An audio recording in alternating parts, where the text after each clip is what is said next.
ومغانم كثيرة يأخذونها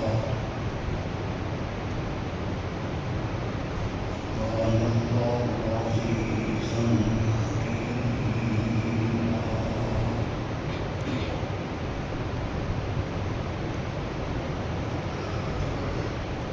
یقیناً اللہ عظیم ہو چکا مومنوں سے جب وہ آپ کے ہاتھ پر بیعت کر رہے تھے ایک درخت کے نیچے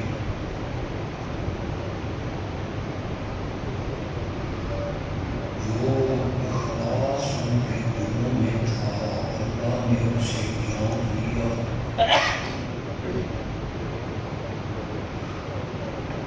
پھر اللہ نے ان پر تسکین اتاری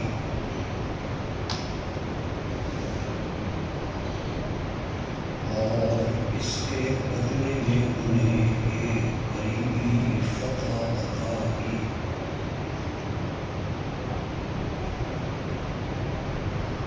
اور بہت ساری غنیمتیں جسے وہ حاصل کریں گے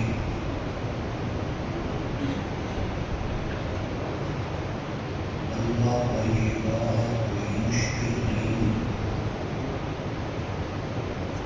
اس لیے کہ اللہ غالب ہے حکمتوں والا اللہم صل علی سیدنا مولانا محمد النبی الأمی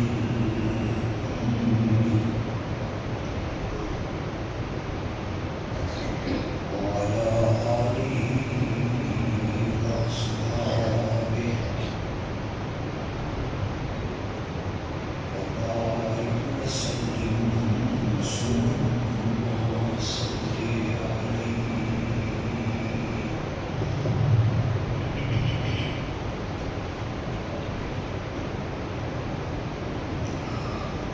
گزشتہ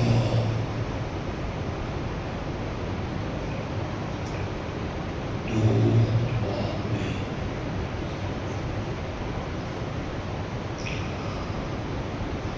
حضرت سیدنا عثمان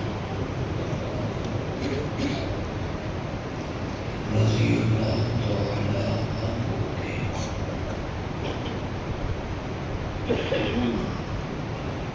ذوالنورین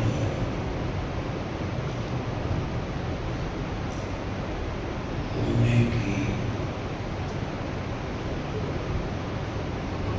جو وجہ ہے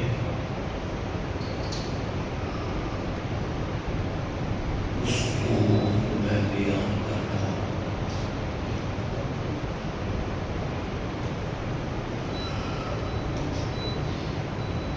ان کے ذوالنورین ہونے کی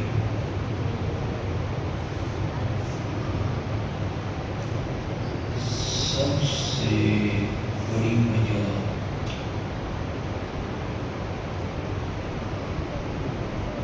ان کے نکاح میں نبی اکرم صلی اللہ علیہ وسلم کی دو بیٹیوں کا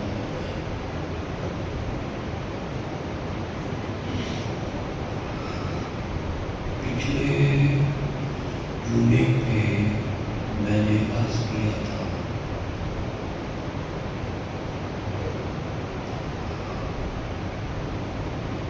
کہ حضرت عثمان رضی اللہ تعالی عنہ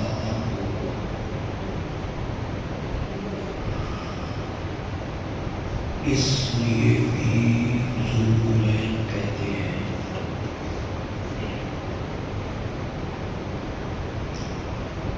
کہ تاریخ اسلام میں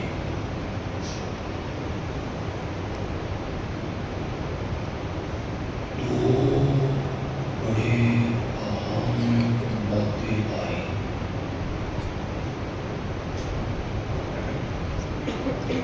دو بڑے اہم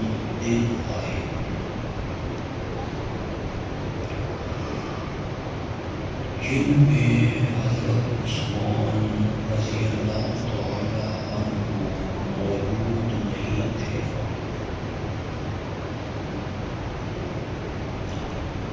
مگر میرے اور آپ کے پیارے نبی نے انہیں دونوں دنوں میں موجود مانا۔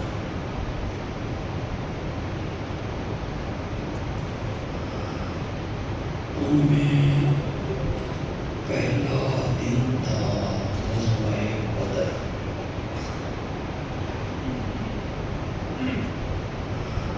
حضرت عثمان اپنی اہلیہ اور نبی اکرم صلی اللہ علیہ وسلم کی بیٹی حضرت سیدہ رقیہ رضی اللہ تعالی عنہا،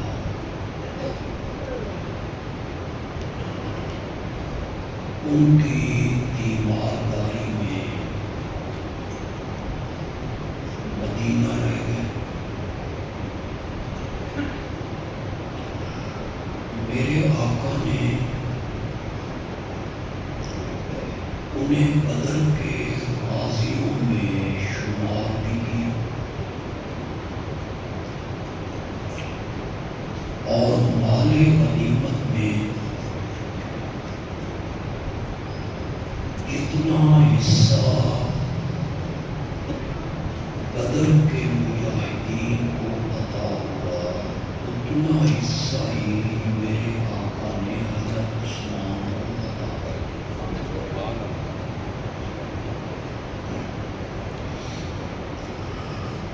دوسرا اہم موقع ہے حدیبیہ۔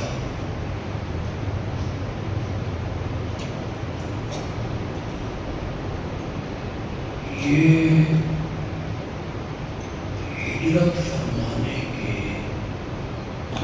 6 سال بعد آپ نے یہ سفر کیا۔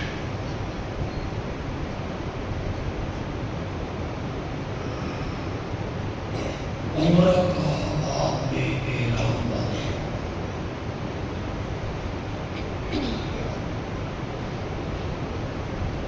1400 صحابہ آپ کے ساتھ،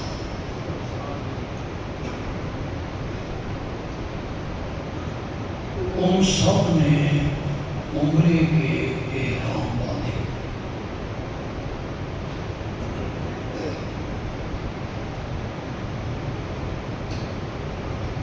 مشرکین مکہ کو پتہ چلا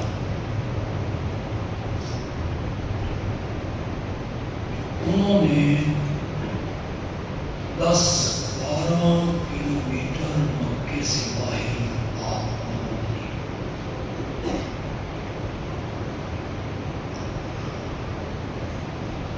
ہم مسلمانوں کو مکے میں عمرے کے لیے اجازت نہیں دی۔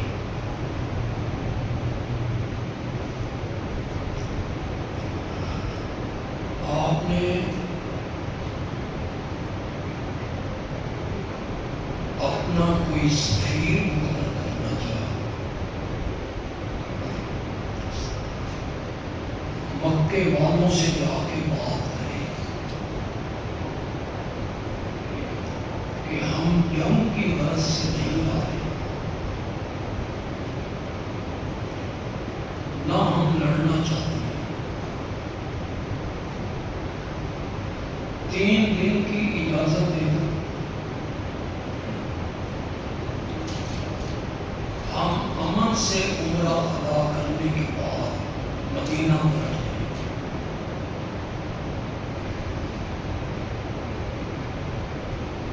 یہ مذاکرات کرنے کے لیے کون جائے گا؟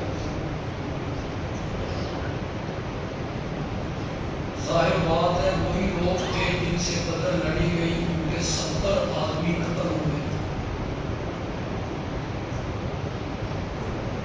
خندق میں انہیں خفت اٹھانا پڑی تھی۔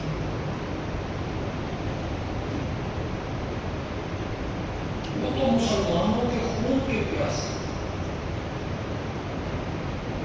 انتقام کی ایک آگ تھی جو ان کے اندر جاری تھی.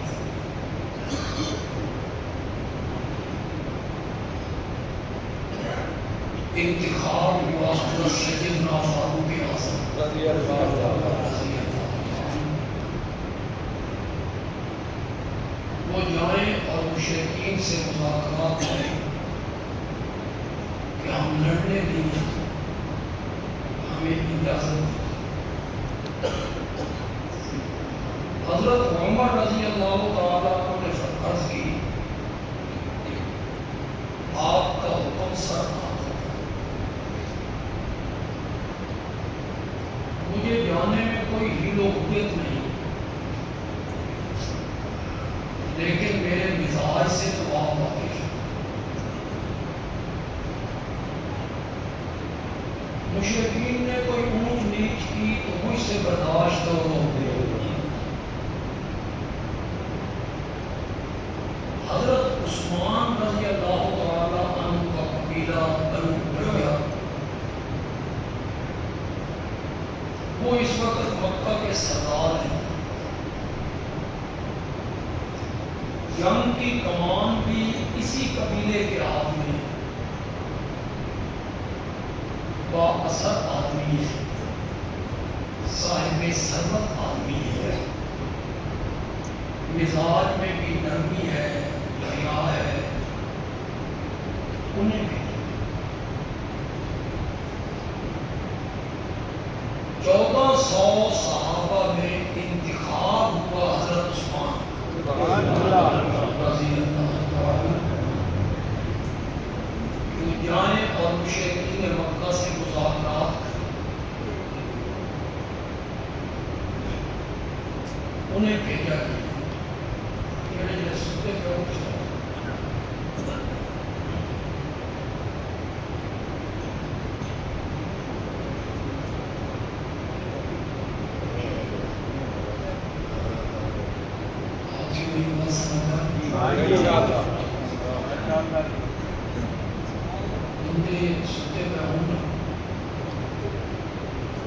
خطیب کے دماغ میں مضمین اترنے کہاں ہے، اگلے بھی نکل شان کہتا ہے. بچہ کوئی نہیں تو ماں کے سینے میں دودھ نہیں. لوگوں کی طرف سے طلب نہ ہو. خطیب سمجھتا ہے میں نہیں لگنا ہے ان طلب ہی کو. جن دن کو نیند آئی ہے اگلے جمعے میں باہر بیڈوں کا انتظام کرتے ہیں. باہر آ کے برآمدے میں سو جائے. جمعے کے بعد لوگ انہیں جگائیں گے کہ گھروں میں چلا جاؤ جمعہ ہو گئی. اے سی کے اندر آتے سوموں دے نہیں.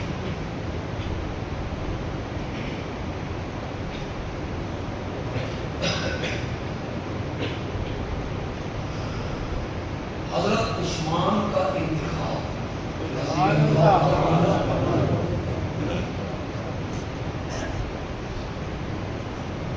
ترمذی میں جب اس واقعہ کو نقل کیا گیا اسے بیان کرنے والے حضرت انس رضی اللہ عنہ. انہوں نے اس موقع پر حضرت عثمان کے لیے ایک جملہ استعمال.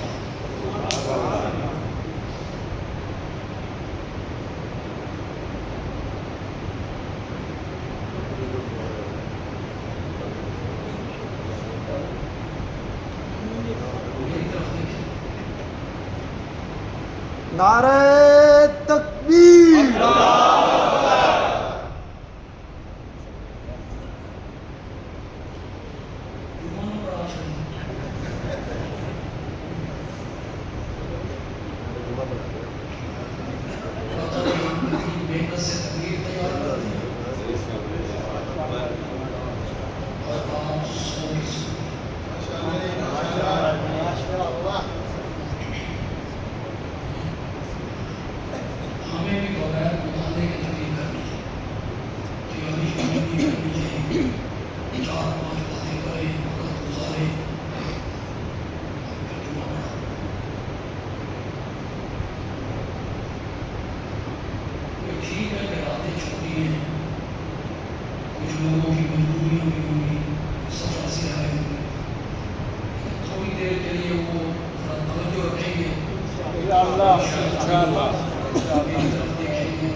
حضرت انس نے یہاں ایک جملہ استعمال،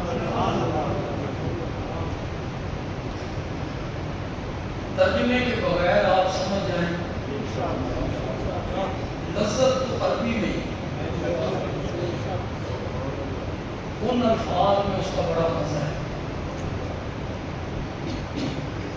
وہ کہتے ہیں کہ جب حضرت عثمان کو سفیر اور قاصد بنا کے میرے نبی نے بھیجا تو کیفیت یہ تھی کہ کان عثمانو رسول رسول اللہ،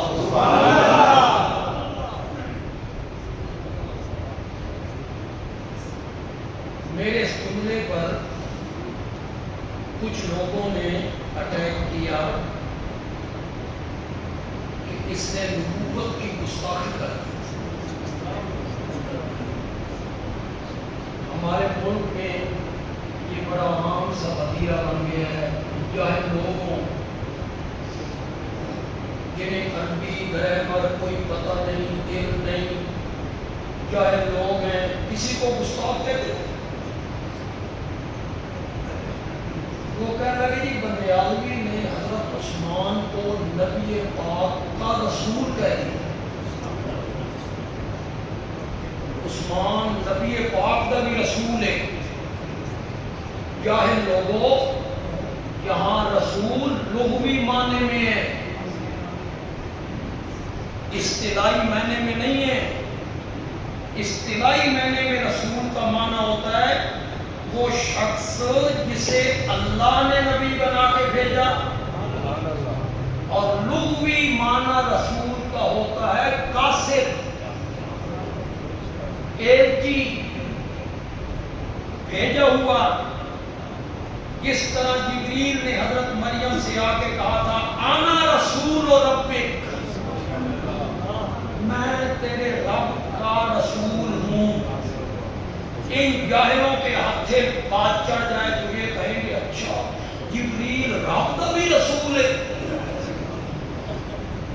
قرآن کہتا ہے کہ جبریل رب کا بھی رسول ہے، رب کا رسول نہیں ہے، رب کا قاصد ہے، بھیجا ہوا۔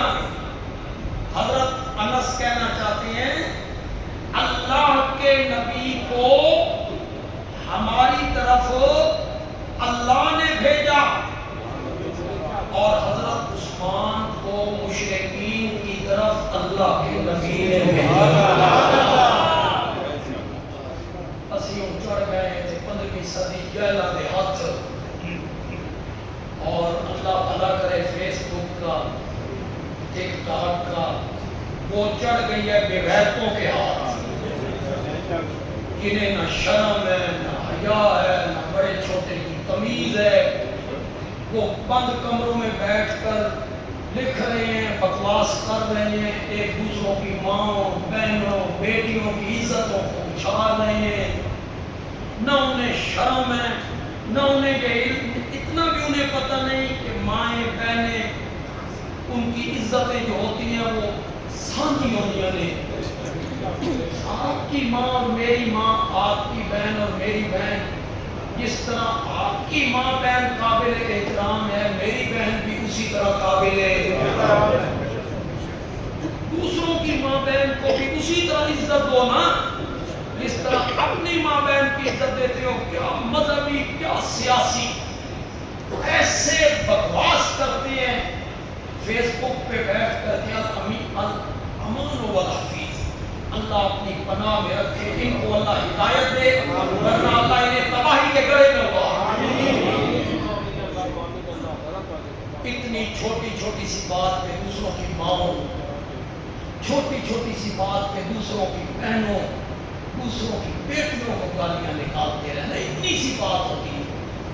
ادب کے دائرے میں بات کیا کرو، دلائل کے دائرے میں بات کیا کرو۔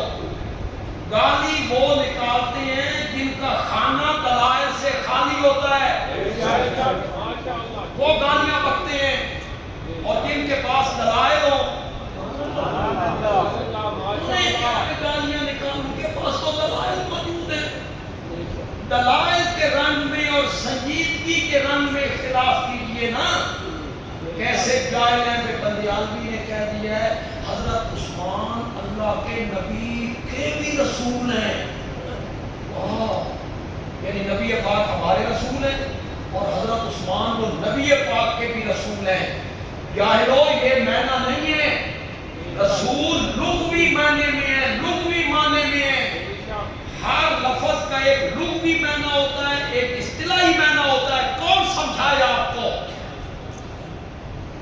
اسلام کا ایک اصطلاحی معنی ہے اسلام، جس کو ہم کہتے ہیں شرعی معنی. کیا معنی ہے شرعی؟ اسلام ایک دین کا نام ہے، جو دین آخری پیغمبر پہ اترا، وہ کامل اور مکمل ہوا، اس دین کا نام اسلام ہے. یہ اس کا شرعی معنی ہے، اصطلاحی معنی ہے. اور اسلام کا لغوی معنی ہے سپرد کرنا، سونپ دینا، سونپ دینا.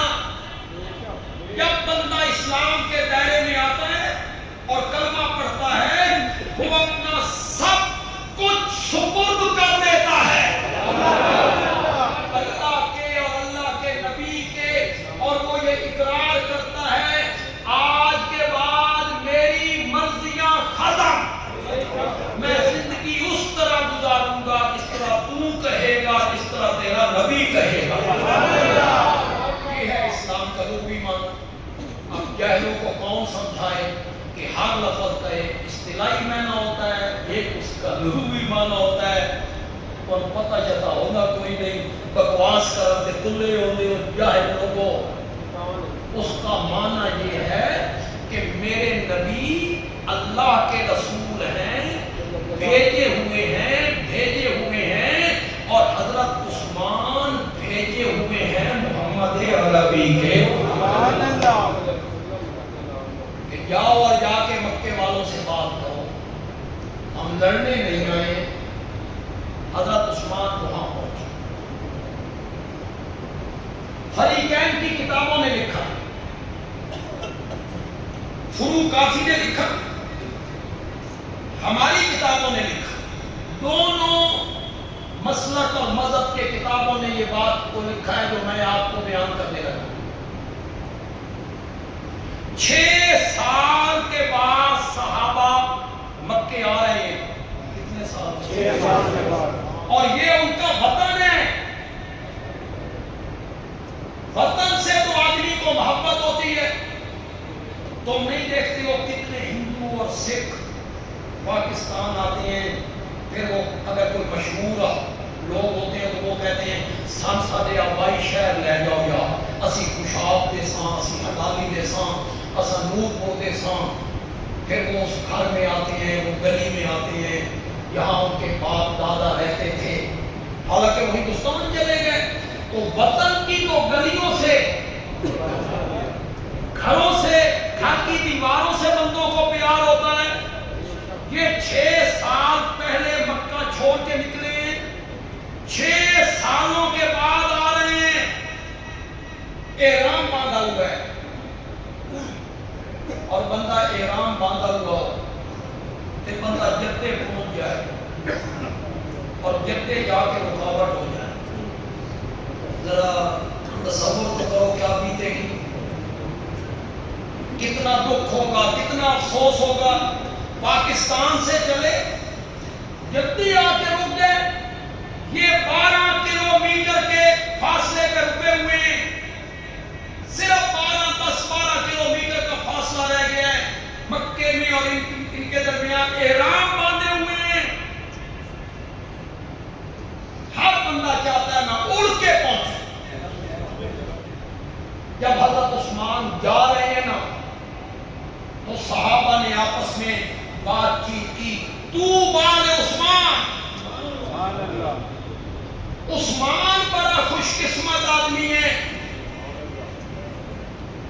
پتہ نہیں مذاکرات کامیاب ہوتے ہیں یا نہیں ہوتے، ہمیں مکے داخلے کی اجازت ملتی ہے یا نہیں ملتی. عثمان تو کسی بہانے سے مکے مقام ابراہیم، حجر اسود، آب زمزم، صفا مروہ سعی کرے گا۔ طوبیٰ لعثمان، عثمان بڑا خوش قسمت آدمی ہے، چلو کسی بہانے سے پہنچا تو مکے میں جا کے عمرہ کرے گا۔ میرے آقا نے ان بات چیت کو سنا تو میرے آقا نے ایک بات کہی، اعتماد کی حد ہو گئی ہے۔ خدا دی قسم ہے، میرے نبی نے یہ نہیں کہا تھا عثمان عمرہ نہیں کرنا، نہیں حکم دیا تھا، لیکن اعتماد دیکھیے، میرے نبی نے فرمایا تم کیا سمجھتے ہو عثمان میرے سوا عمرہ کرے گا؟ عثمان اس وقت تک عمرہ نہیں کرے گا جب تک میں عثمان کے ساتھ نہیں۔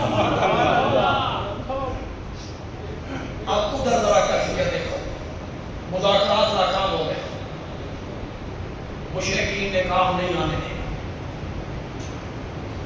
حضرت عثمان کے تعلقات ہیں، چچا زاد ہیں، رشتہ دار ہیں، انہوں نے کہا آ گئے وہ بے رام مادہ ہوا ہے، وہ ہے بیت اللہ،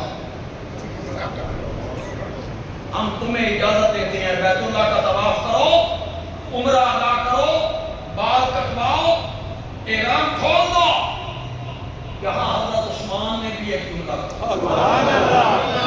اور مزہ ہی آ گیا، اس نے کہا کس قبلے کی بات کرتے ہو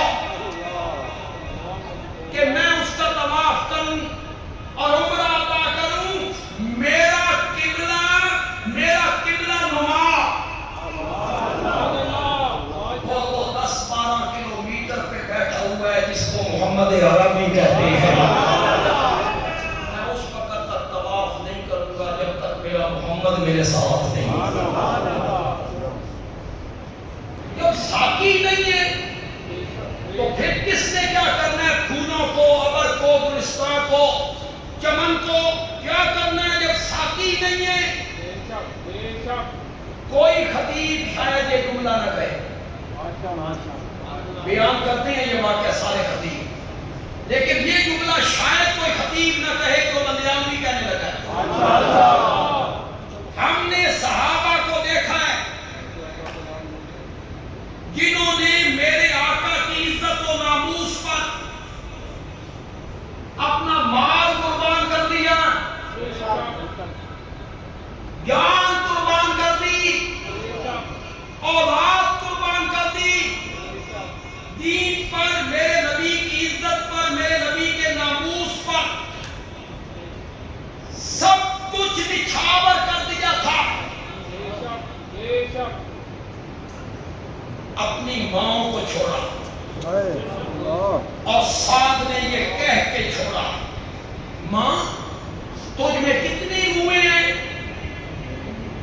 جو تو کہتی ہے میں دھوپ میں تڑپ تڑپ کے مر جاؤں گی، سعد واپس آئے، کتنی روئیں ہیں تیرے جسم میں؟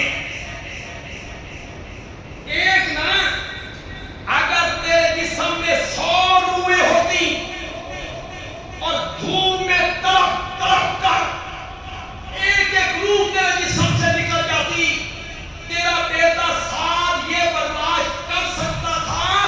محمد عربی کے دامن کو نہیں چھوڑ سکتا ہے۔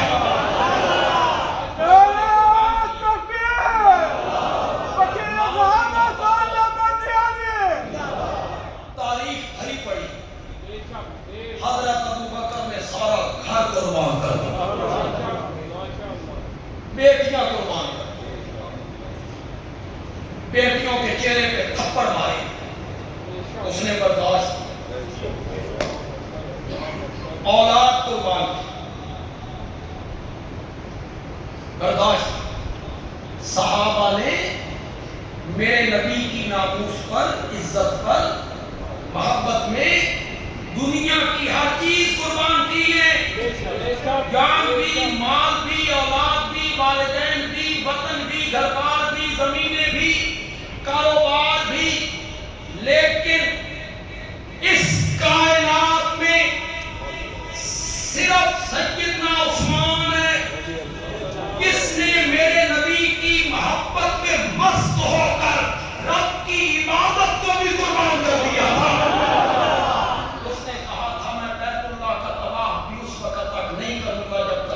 محمد میرے ساتھ نہیں صلی اللہ علیہ وسلم۔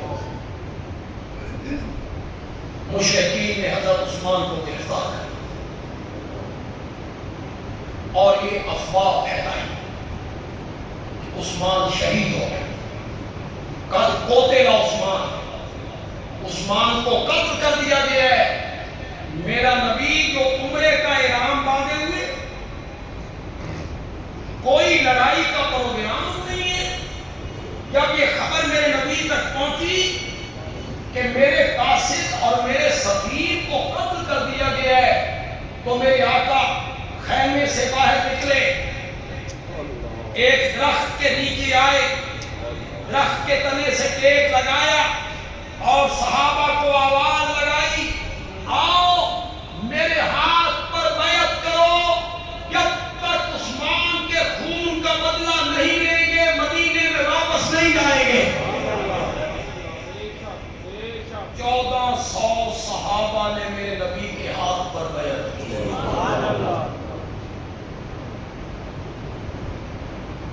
یہ بیعت کس کے لیے؟ اسلام کی بیعت تو وہ کر چکے، یہ بیعت صرف کس لیے ہو رہی ہے؟ حضرت عثمان کے خون کے قصاص کے۔ کتنا قیمتی ہے خون عثمان۔ میرے نبی نے 1400 صحابہ کو داؤ پہ لگا دیا، ایسا قیمتی خون ہے۔ حضرت علی بھی بیعت کر رہے ہیں، حضرت ابوبکر بھی، حضرت عمر بھی، حضرت طلحہ بھی، حضرت زبیر بھی۔ کیسا قیمتی خون ہے، یہ آج سنت قائم کی تھی میرے نبی نے۔ میں تفصیل نہیں کروں لیکن میرے سامنے میرے مقتدیین میں بھی یہ سنتے رہتے ہیں مجھ سے، کبھی کبھی وہ سارا واقعہ اشاروں میں بیان ہو جائے تو واقعہ آپ کے ذہن میں آنا چاہیے۔ میرے نبی نے آج سنت قائم کی تھی کہ عثمان قتل ہو جائے نا تو اس کے قصاص لینے کے لیے 1400 صحابہ کی زندگیاں داؤ پہ لگا دی گئی، اور پھر واقعی جب حضرت عثمان قتل ہو گئے نا، اس سنت کو زندہ کرنے کے لیے میری ماں عائشہ اور معاویہ باہر نکلے تھے۔ یہی سنت تھی جس کو لے کے وہ نکلے، عثمان کے خون کا قصاص لینا ہے۔ جن لوگوں نے عثمان کو قتل کیا ہے انہیں اس کے بدلے میں قتل کیا ہے۔ وہ مال کشتہ تھا جسے آج ایک سازش کے ذریعے یہ کہا جا رہا ہے کہ وہ تو نبی کا صحابی ہے، وہ تو نبی کا صحابی تھا، مال کشتر ہے، اس کی پوری جماعت ہے، عبداللہ ابن سبا کی بنائی جماعت ہے جنہوں نے حضرت عثمان کو بے دردی سے شہید کیا تھا، اور اس کے قصاص کا مطالبہ لے کر سب سے پہلے میری ماں عائشہ نکلی تھی رضی اللہ تعالی، پھر قصاص کا مطالبہ کیا تھا حضرت معاویہ نے رضی اللہ تعالی۔ حضرت عثمان کا خون اتنا قیمتی، 1400 صحابہ نے میرے نبی کے ہاتھ پر بیعت کی۔ کس کے لیے؟ اسے بولو، حضرت عثمان کے خون کا، وہ جس کے لیے میں نے سارا واقعہ بیان کیا۔ دو جگہیں ایسی ہیں حضرت عثمان موجود نہیں اور میرے نبی نے موجود ہے نا۔ یہ دوسرا موقع ہے، حضرت عثمان یہاں موجود نہیں، وہ میرے نبی کے سفیر بن کے گئے ہوئے ہیں، اور افواہ یہ ہے کہ وہ قتل کر دیے گئے۔ بخاری کی روایت ہے، بخاری کی، میرے نبی نے اپنا دائنا ہاتھ اٹھایا اور دائنا ہاتھ اٹھا کے میرے نبی نے فرمایا یہ عثمان کا ہاتھ ہے، اور اس کی تہ میں اترو یاد میں نے بیان کر دیا، آپ نے سن لیا۔ کس نے ہاتھ اٹھایا؟ کس کا ہاتھ ہے؟ معمولی ہاتھ ہے؟ دایاں ہاتھ اٹھا کے میرے نبی نے فرمایا یہ عثمان کا ہاتھ ہے، اور پھر آپ نے بائیں ہاتھ پہ رکھ کے کہا میں عثمان کی طرف سے بیعت کرتا ہوں۔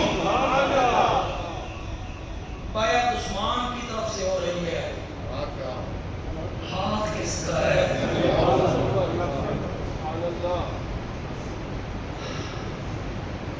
کس ہاتھ کو نبی نے کہا تھا بنی کا ہاتھ؟ بیعت ہے کس کی؟ بیعت عثمان کی طرح۔ حضرت عثمان کی بیعت کی طرح کس کی بیعت ہو سکتی ہے؟ کون ہے؟ کوئی اور بندہ پیش کرو۔ میرے نبی نے اپنے ہاتھ کو اس کا ہاتھ قرار دیا ہو، صرف حضرت عثمان ہے کہ میرے نبی نے فرمایا یہ عثمان کا ہاتھ ہے۔ آگے ذرا سنو،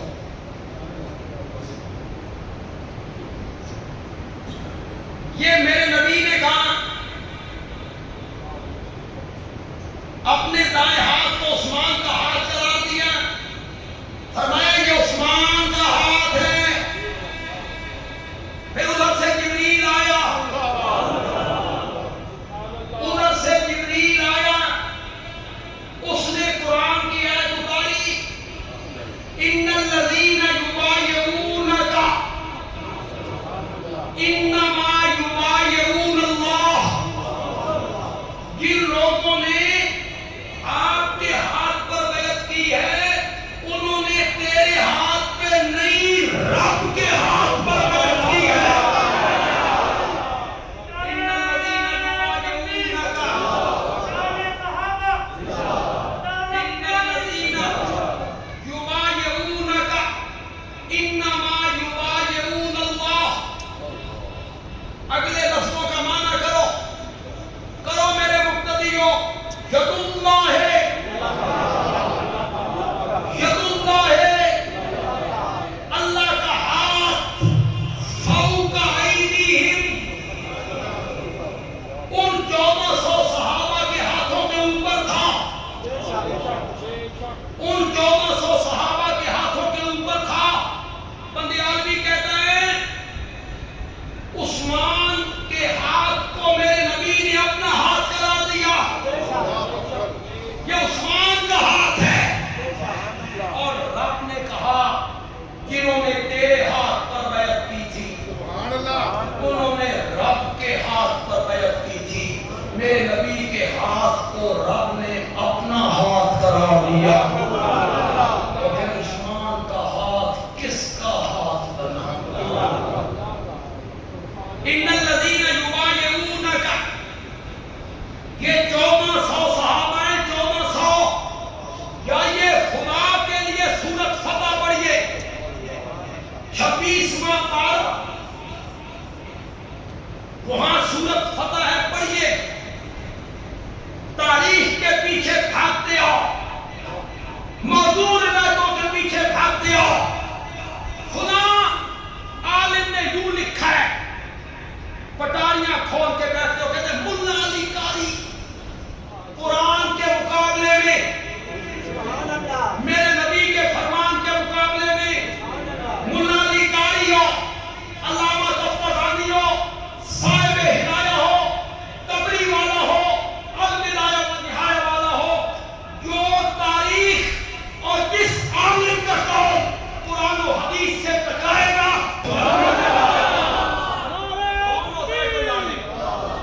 حضرت معاویہ کے متعلق بات کر رہے، خدا یوں کہتا ہے، خدا عالم نے یوں کہا ہے، بندے آدمی کہتا ہے رب کا قرآن یوں کہتا ہے، محمد عربی یوں کہتا ہے۔ ہم قرآن اور نبی کا، میرے نبی نے جو کہا تھا اللہ اللہ فی اصحابی لا تتخذوہم غرضا من بعدی، میرے صحابہ کے معاملے میں اللہ سے ڈرنا، میرے بعد میں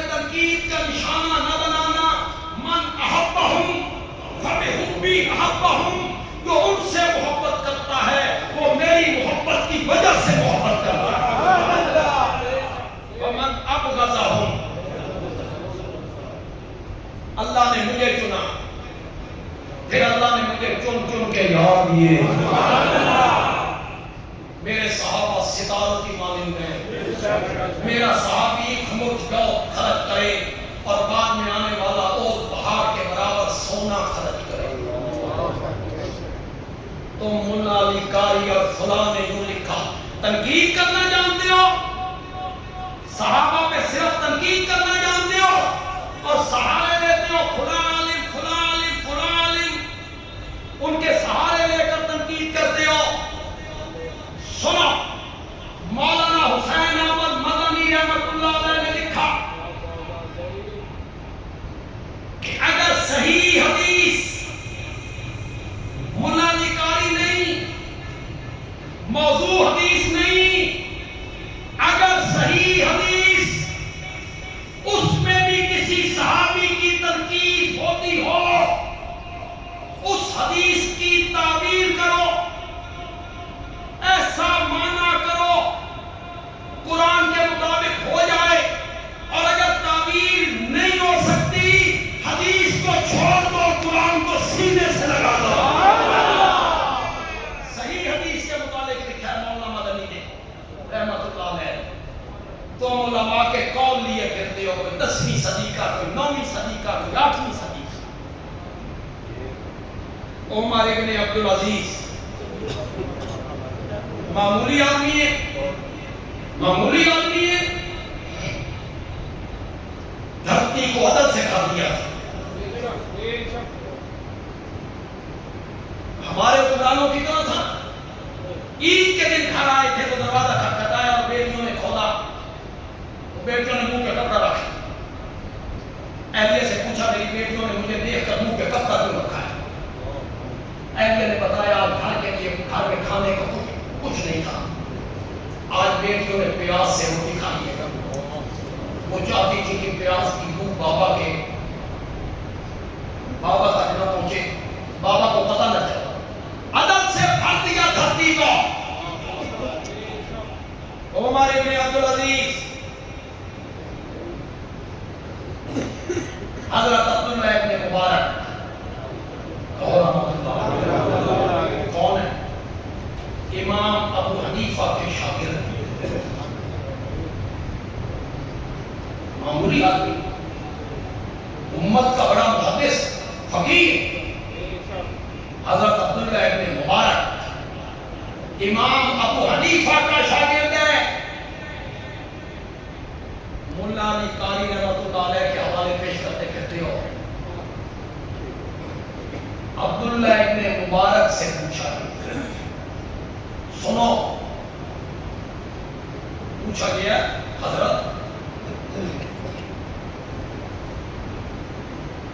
معاویہ کا مقام زیادہ ہے یا عمر ابن عبدالعزیز کا؟ تقابل کن کے درمیان ہو رہا ہے؟ معاویہ اور عمر ابن عبدالعزیز کا بڑا مقام تھا، لوگوں کی نگاہوں میں بڑی عزت تھی، دھرتی کو عدد سے بھرا تھا۔ ان دونوں میں مقام کس کا زیادہ ہے؟ عبداللہ ابن مبارک بولے یہ تو نظر نہیں آنا، ملا علی قاری کے قول تمہیں نظر آئیں گے، یہ نظر نہیں آئے گا، یہ کبھی بیان نہیں کرو گے۔ فرمایا الغبار الذی دخل فی انف فرس معاویہ،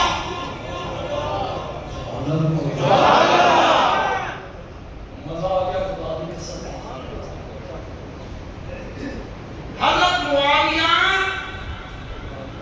اس گھوڑے پر سوار ہو کر میرے نبی کے ساتھ نکلتے تھے جنگ کے لیے،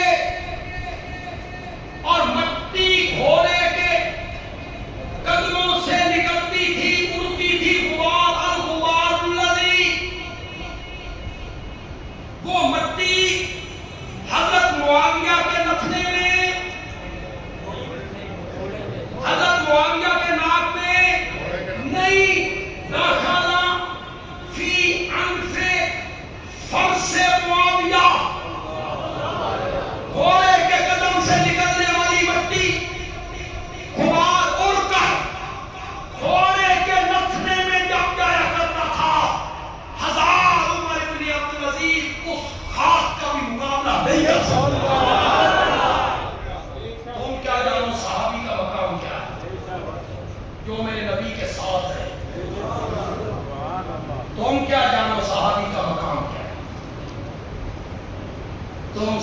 ترازی کو لے کے تولتے پھرتے ہو، کبھی علماء کے ترازو پر، کبھی کتابوں کے ترازو۔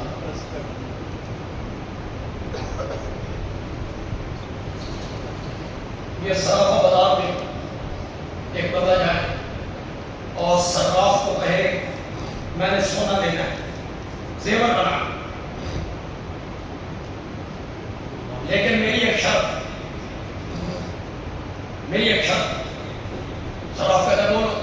اس نے کہا شرط میری یہ ہے کہ سونا میں نے تلوانا ٹال کے،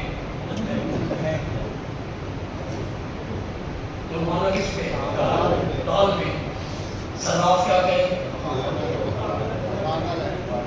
صراف کہے گا پاگل ہو، ٹال تے تلدیاں نہیں لکڑیاں، ٹال تے تلدے بھی پتھر، سونے کے تولنے کا ترازو الگ ہے۔ غلطی میں بڑی کمی ہے۔ سونے کے تولنے کا ترازو الگ ہے، سونا ٹال پہ نہیں تلنا۔ صحابہ کے علاوہ جتنی شخصیات ہیں، بڑی مدت کے بعد یہ جملہ ہے، جتنی شخصیات ہیں، علماء، اتقیاء، فقہاء، صلحاء، شہداء، مفسرین، محدثین، علماء، جتنی شخصیات ہیں یہ سب تلیں گے تاریخ کے ترازو پر۔ اس ترازو پر تولیں گے، بادشاہ تلیں گے، نوشروان تلے گا، مغل بادشاہ تلیں گے، قائد اعظم صاحب تلیں گے، علامہ اقبال تلیں گے، ذوالفقار بھٹو تلے گا، جنرل ضیاء الحق تلے گا، سارے بادشاہ، مشائخ، شخصیات تلیں گے تاریخ کے ترازو پر، صحابہ تلیں گے قرآن کے ترازو پر۔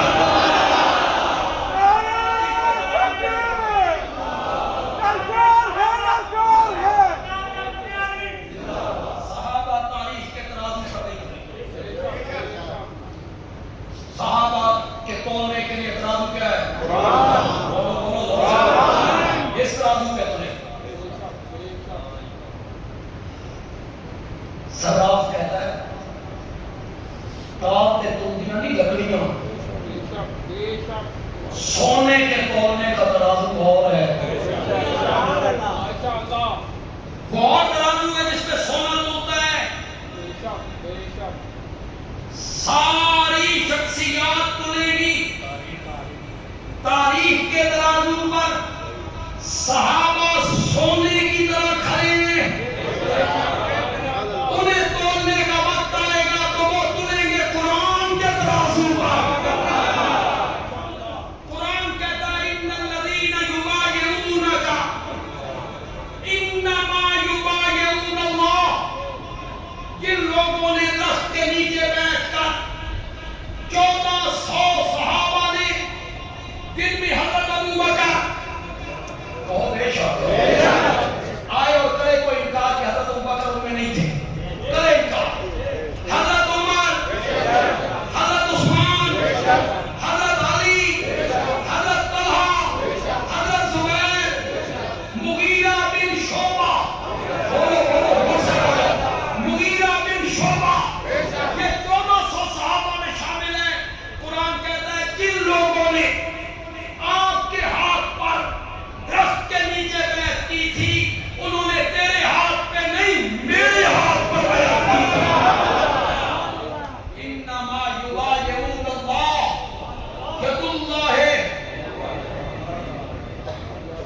ایک منٹ کے لیے تصور تو کرو یار، نیچے میرے نبی کا ہاتھ، اوپر 1400 صحابہ کا ہاتھ، اور ان سب کے اوپر یہ 1400 صحابہ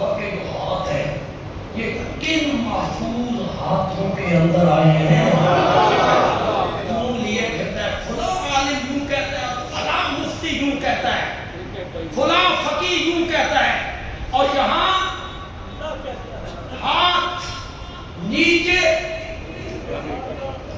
میرے نبی کا ہاتھ اوپر 1400 صحابہ کا ہاتھ، اس کے اوپر رب کا ہاتھ، کتنے محفوظ ہاتھوں میں آئے، کتنے محفوظ ہاتھوں میں آئے۔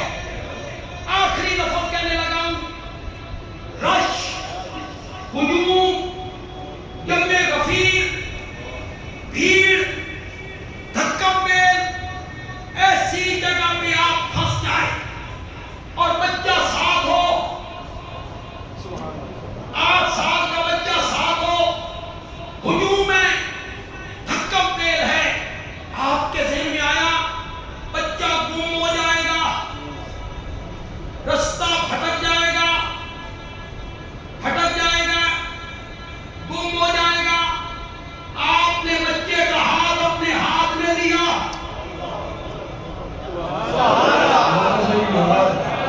آپ نے بچے کا ہاتھ اپنے ہاتھ میں لیا، پکڑا، دل مطمئن ہو گیا، اب یہ گم نہیں ہو سکتا، اب یہ بھٹک نہیں سکتا۔ اس کا ہاتھ باپ کے محفوظ ہاتھ میں ہے، تیرے بچے کا ہاتھ تیرے ہاتھ میں آئے تو وہ بھٹک نہیں سکتا۔ ظالم آدمی جن کے ہاتھ رب پر محبت کے ہاتھوں کے درمیان آ گئے تھے، میرے نبی نے اپنے ہاتھ میں